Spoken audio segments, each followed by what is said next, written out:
Huwag nating ipintang lagi sa korupsyon ng lahat. May bahana dulot ng ating sariling kamay na walang hawak. Ang mga kanal na dapat daluyan ng tubig, puno ng plastik, papel at mga basurang hindi naaalala.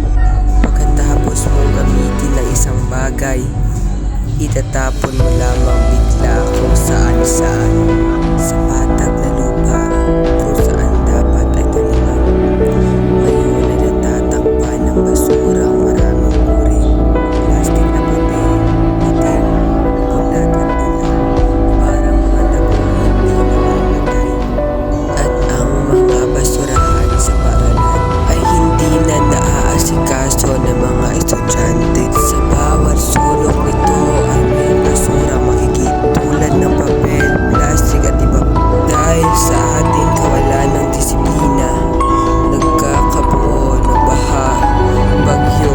Ang ating komunidad ngayon ay pinapalibutan ng maraming basura dahil sa ating kapabayaan at kawalan ng disiplina.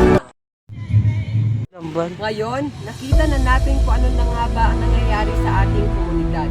Bilang estudyante o kabataan, ano ang gagawin nating hakbang upang mapanatili ang kalinisan ng ating komunidad?